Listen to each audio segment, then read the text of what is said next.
Yora Cash wagura inka wagura inzu wagura imodoka Yora Cash kugitanu wahinduka Airtel Tigo Yora Cash. Hano turi ni ku giti cy'inyoni aho twaje muri promotion ya Airtel Tigo Yora Cash.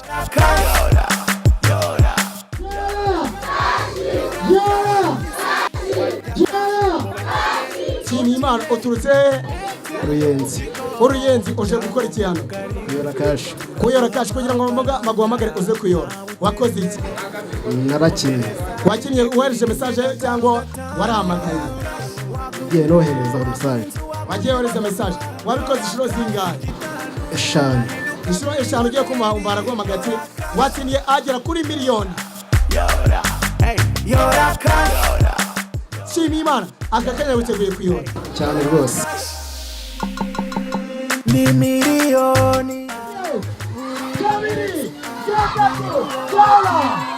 buri cyumweru igihembo nyamukuru miliyoni 20 ntucikwe nawe waba miliyoneri wagura inka wagura inzu wagura imodoka Yora Cash aka kanya tugakaba turi kumwe n'uyu musore akaba amaze kuyora amafaranga akaba hafi miliyoni y'amafaranga y'u Rwanda. Musaza aya mafaranga urayishimiye?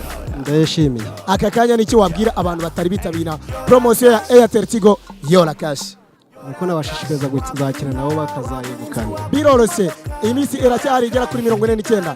Jya muri message wandike rimwe wareze kuri 155 cyangwa hamagara 155. Iyi ni Airtel Tigo promotion Yora Cash. Abantu benshi ubuzima bwabo bari guhinduka umunsi ku munsi, nawe aho waberereye hose biroroshye. Igihe cy'J50 mugatangira ugahindura ubuzima. Abakiriya ba Airtel Tigo mwese turabakunda cyane.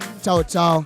Igitanu byaguhindurira ubuzima niryo ukeneye ngo Yora Cash na Airtel Tigo. Andika umubare rimwe wohereze ku 155 cyangwa uhamagare 155 ubona amahirwe yo gutsindira miliyoni imwe buri munsi, miliyoni 2 buri cyumweru, ube wanatsindira igihembo nyamukuru cya miliyoni 20. Yora Cash hamwe na Airtel Tigo, umurongo ukoreshwa na benshi mu Rwanda.